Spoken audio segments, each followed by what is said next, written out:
everyone, this is GKL Info News.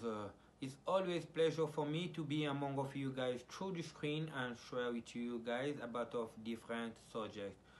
Today I came here, I want to share with my people about of the subject of the big events we had it in 25th of December with our big musician that they call Erite Watanabe Motonatembe.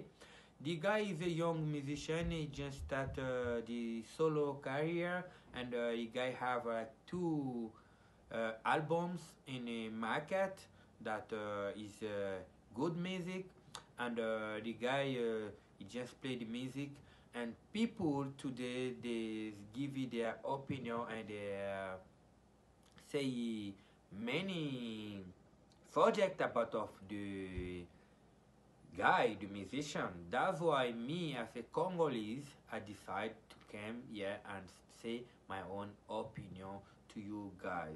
But the video is going to be more on in my language, and in the end of the video I will try to put for you guys some short video of the show of the 25th December. When the Christmas time, the guy decided to play and enjoy with all the Congolese. Salut tout le monde, ça c'est JKL Info News. C'est toujours un réel plaisir pour moi de me présenter en avant de vous dans vos maisons et partager avec vous sur certains sujets qui nous préoccupent. Aujourd'hui, présentement, si je suis venu en avant de vous, c'est parce que je voulais faire une analyse et donner mon opinion sur le concert de Erite Watanabe Motonatembe. C'est un de nos grands musiciens congolais. Comme je vous ai toujours dit, les Congolais, le Congo, c'est un grand bassin. En anglais, on appelle ça jackpot. On a un jackpot de musiciens là-bas. Alors, Erite Watanabe, c'est un de nos musiciens de mon âge, qu'on a grandi avec lui. On lui regardait à la télé, trop jeune qu'on était. Et aujourd'hui, il a sa propre orchestre et puis il émerge vraiment dans la bonne sens. Et après le concert, on a eu un peu de polémiques. Et les ont dit de gauche par droite. Alors moi, JKL Info News, je me suis donné le devoir que tous les anciens ont toujours dit que nous devons être au milieu du village. Et puis notre travail, étant que chroniqueur, c'est de vendre nos talents, pas de dénigrer nos musiciens. Alors, je vais me rentrer dans ma langue pour parler en lingala et éclaircir avec toute ma famille congolaise. Puis le clavier il sera ouvert à tout le monde de faire ses commentaires. Mbote mingi yanga bandeko ba congolais nalongwele labino nanu linette JKL Info News yemoko ye wana le pio ya nzambe. Lelo na ye liboso na bino pona tomeka kosolola muke à propos ya ba événement oyo utukoleka na Congo ya Erite Watanabe Motonatembe alakisi vraiment qu'ava tembe pe ava Motonatembe na solo et il mérite beaucoup de félicitations. Moi personnellement, je félicite et puis j'ai dit que à haute voix le concert était à 100% une réussite. Je vais prendre mon temps pour vous expliquer malembe récite yango ezalaki na ndenge nini. Mais avant na kende koyebisa bino récite ya Erite Watanabe ezalaki ndenge nini, na olinga na meka kobenda nano matoi ya bandeko na ngai ba chroniqueur. Très chers frères, amis chroniqueurs, notre devoir c'est de vendre nos artistes, nos talents congolais. Notre devoir, c'est de passer l'information. Être au milieu du village né Bolobakawana. Soko lingo va la fanatique et orchestre moko. Mieux vaut, prends ta part. Kende na émission, il y a ba chaîne différente au na Congo wana. Bayambayo étant que un fanatique. Ou bien Bayambayo étant que un Gaulois, un Wario, ou bien bakombo nini bokomi komi nango wana. On ne refuse pas que les gens doivent soutenir les artistes. Les gens doivent faire les choix. Bah, tu faut pas pona. Mission na boni bomba linga. Ah, tu linga ba mission faut congolais tout. Hein. Mais ngai, je veux vraiment plus le penchant na Tamfoufou Robino. Ou bien j'ai plus le penchant Tamfoufou na Fabregas. Ça c'est pour les fanatiques. Mais yo, tant Ozali, un chroniqueur, tu es là pour vendre nos talents, pas pour les intérêts. Les concerts d'Héritier Watanabe, moi, je dis à haute voix, c'est 100%. Je félicite Héritier Watanabe. Et puis, Oyo a Monique, yé, a donner plus que ça. Oui, moi je vous dis aujourd'hui, Stade des Martyrs Wana et Zalakande, pesé. Unité de mesure n'est souverain premier en Orloba. Ils ont pesé. Alors, héritier à qui a se pesé. Bah fanatique tout wana ba vala ki wana ba fanatique héritier. C'est la même chose j'ai dit à propos du concert ya Fally Ipupa. So bo tali vidéo wana bo mwana lobi nini. Ba fanatique tout ba vala ki wana ba vaki ya Fally parce qu'il y avait personne à soutenir Fally. Soki bozo ke na bino wana ya ba guerre ke biso boye. Alors il faut vous attendre que tango vo betandule na yo ba soutenir yo te. Mais elo moko na ngana benda nanu masala ngai ndeko na ngai Héritier Watanabe Matoi leader. Tango wana kata guerre wana kata course. Il faut tika na makambo ene otala ge o aza vie nanga o amasala nga o aza boye. Le Congo là c'est un pays oyo balinga kakotiki la baninga esikate. Nenge bolobaka na politique o na onatra na boye. Na chani metal boye. Ndenge mo na rata musique. Batu wana yo volando voloba o ba vie na nga banini. Moi je n'ai aucun problème na we ranson père na yo, je n'ai aucun problème na JB Piana. Je n'ai pas de problème avec les musiciens. D'ailleurs, moi, mon devoir, c'est de vous vendre, vous tous là. Mais, la minute au 12 ya wenge kangio. 12 ya wenge kangio ndeni. 12 ya wenge kangio parce que, ce qui vraiment, bah, vient à yo wana ya wenge, bah, linga kike, concert wana esimba, bah, il y a ça mot d'ordre. Mais mot d'ordre, bimeli kutu, il y a un mot d'ordre, mais mot d'encouragement, bimé pas Koffi Olomide. Oh bino bokantara bino tout que yende mutu mabe mode encouragement bimi pa na ye et puis soki bango ba vie na o ya wenge o ba ki yo va mwana ya suka ba lingai ke yo o rapporter trône ya guerre o ba mba memona ba linga pesa mot d'ordre o iranga lo ba ke ba fanatique na ye tout ba kutana bango tout liboso ya la samba ta la samba kufa ba kutana wana à partir wana ba katisi ba koti ba kotondi sa stade JB puis ana papa chéri anga ba lika moko ba fanatique na ye tout ba linga ba ya wana ba katisi ba koti ba ke masana ngai Jojo de Fridaouz MKTV soki na contredire nga dans contredire ngai avec commentaire mona mai. Oh non, le beza vérité. Ngana na ba parti prité. Moi je suis un vrai Canadien là. Par attitude. Maintenant Congolais neti bino. Vous comprenez? Na oyande na me mandé vérité et puis na signaler que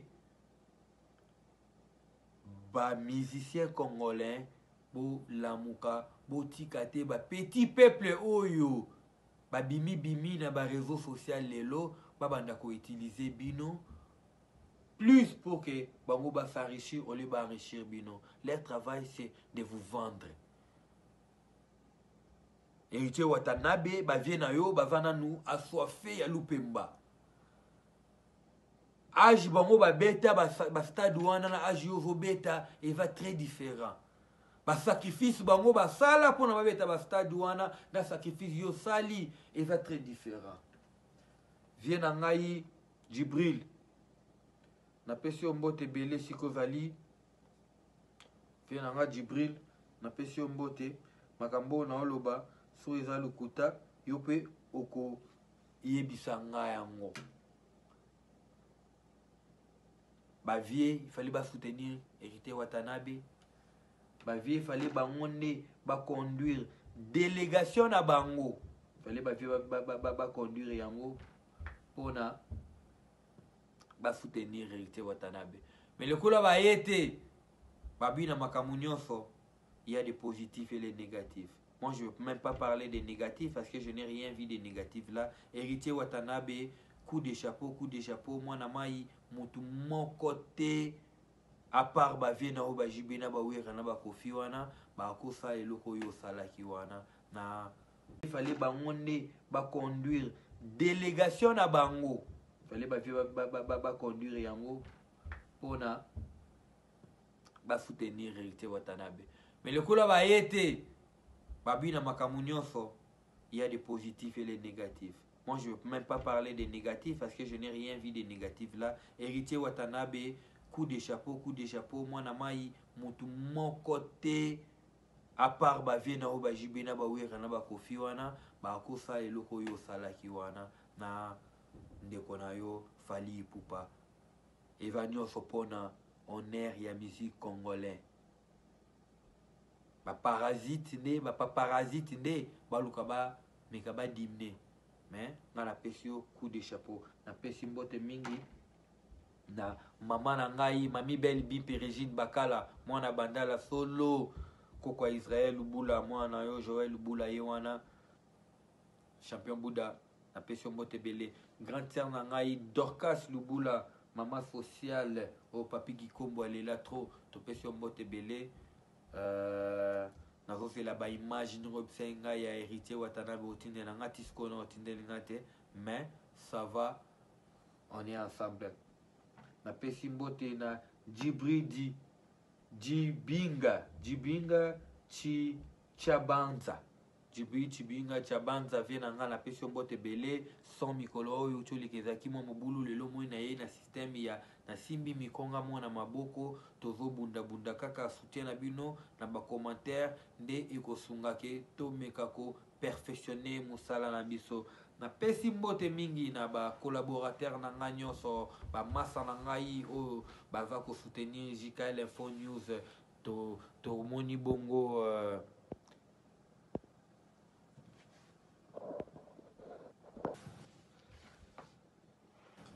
alors on a battu oyo bazolo bake concert ya Héritier Watanabe et Simba Kite batuana bazaka ka bazonkion et puis et salinga ipasi mingi bande kona ngai koyeba ke na mboka na biso toko koma même na niveau ya ke ba policier bakoka kozala corrompu pona ba nuire na vie ya un artiste congolais. Nazalaki na journaliste na ngai azalaki wana sur place na vana reportage bokomona ba jeune ndenge balobi Winnie Kekebanza Winnie de la presse azalaki wana présent dans au stade des martyrs, excusez-moi. Ba jeune baye balobi ke ba place au bomonaki ezalaki vide pona nini parce que ba policier bazalaki corrompi bandeko boya batu bakende kuna batu baveki na batike mais baboya bango bakende wana eza ngai te eza ba congolais oyo baza na Kinshasa kuna baza corrompi te balobi yango. Alors bota la vidéo wana et puis je vais vous revenir. Merci beaucoup. Nabo sanité lisous collaborateur na ngai oyo navana ye na côté ya Kinshasa kuna Boston Dozi na do lilanga na pesi bino mbote belé sika bozali na volela boyela ngai masolo ndenge to sololaki kitoko à suivre bolanda numéro 1. Comprendre ngana ba idée na ngana na ya 15h 16h ou plus tard 7h mais na komi omoni ngana ba billet na ba billet msutala masala ngala tingé ngai ngana nga patron te omoni ngana fanatique wenye musique maison mère. OK. Comprendre? Mais Wata a tour de contrôle fils aimé dernier fils voilà. Comprendre? Ngana mbongo ebelete. Basoma moi ba billet na ba moyen na mamuke na zangi na. Basoma billet na nga. Na pesi ba camarade na nga. Pour épreuve on masa ngana 2 billets na maboko. 2 billets na maboko. 2 billets. Toye. Papa ngana ba billet na nga na ye na kota na 24. Na kota na komi na koti ba barre de sur la leki. Na kota. On comprend na komi na porte boye na pesi 5000 francs. Wani. Na pesi 5000. Pour le moment on a kota. Na tombe le bon billet on a kota te pourquoi. Na ebisio na kota ki depuis 13 ans na bimi parce que na moni makambo les ont répété. OK. Na moni kita na kota na moni dadi mula. Tchoni na baluka na uti 24 tina balona kwa dadi mula. Ola ebisa ye. Ba comité hérité ba. Na luka bango ola ebisa bango. Stade oyo la police on comprend pas complice baluka récite ya martyr oté. Et ça la police na biso. 24, 23, 25, 12. On comprend? Donc, bango nyonso baza complice afina bato ba contacter. Bon déjà nécessite au koti to tondi. Mais balinga te bato ba leka billet, ezaki billet. Bracelet ngoyo nana bracelet mais entrer c'est difficile pour la police na éviter. On la bango. Les anini na éviter juste là. Je ne sais pas. Je n'arrive pas à comprendre jusqu'à maintenant, je sais pas moi. OK, merci. Voilà, bino moko bozoyoka. Batu baza comment a besoin ko ya concert au. Na côté so na ba bien et komi moi ko sale. Je sais pas. On a ni to futi mo on a besoin Tomoni bongo Dani Welo, le grand réalisateur, na pesi mbote caméraman nangai, na pesi mbote na Papi Kikombo, le grand reportage. Donc hier ava donc aromi mabiloko mystique, ava chroniqueur en même temps reporter, caméraman, aussi là ba marambo ya mystique. Donc ba vidéo ebele bozomona awa eza pona ye na pesi merci mingi ndeko na ngai, na pesi mbote na Winnie Keke Banza. Winnie de la presse, na pression bote pe belé, donc boyi belanga bangote, to va toujours ensemble. Alors bande kolanga Myriam Nassara, la pesi bino pe mbote sika bozali, na bana nyonso James Williams, na pesi mbote na Jaden, bino tout mbote sika bozali, Jonathan Lubula, la pesi mbote, David Lubula la pesi mbote, Daniel Daliana, Joanna la pesi bino tout mbote sika bozali, no kona bino américain mutamema bino yeyo. Alors bama salangai Chubuma Banga kobo sanate kotisa journaliste nanga koma côté ya Fali Poupa Basolola. La pesi mbote na Ali Foreman, Jean-J Kolomba côté kuna encadrement Manzaka Mankoyi pa ya Langiama, le roi de la forêt, na pesi ope mbote sikozali. Na pesi bana nyonso état major mbote, na pesi Japir Soda encastré, na pesi mbote sikozali, na pesi Claude Masanangai le fondé, na pesi mbote sikozali. Vidéo ya lelo na saki on kaka pona na meka ko lobela ba chroniqueur na biso congolais. Votre travail c'est de vendre nos talents, pas les décourager. Des reproches, il y a d'autres reproches, on peut faire ça dans des caméras, et puis il y a d'autres reproches, faut prendre les qu'on a au Congolais, au Lukaï en personne, au solo naï, pas au dîner. Les linges sales s'élèvent en famille. JKL et Vawana. Les musiciens congolais tout oh baboya polémique oh ba a besoin ba vendre ba produit na bango JKL les aliwana pona ebeta kaka masolo na bino mukolo moko te okoleka to tuna yo komba mwasi intel to tuna relation na ona intel non soko betela biso te to kotuna yango te musana biso ezali kotuna misiki ya bino na pesi bino mbote mingi bandeko nanga ba oyo balingaka ngai o balinganga pete na pesi bino mbote ba vient na tu ya bangando na pesi bino mbote sika bozali et puis Mama Annie 24 pieds na pesi mbote mingi sika ozali kuna na Angola mais revo encadré toujours au bangando nyofo na sepela clair na monaki vidéo. Alors on est toujours ensemble oyo ba okili banga na bango te il faut ba ke Moussana ngai ezaka te opesa mabanga mais moussana ngai zali ya ko passer message. Je vous aime beaucoup, partagez mes vidéos. On se voit dans une prochaine numéro. Merci, ciao.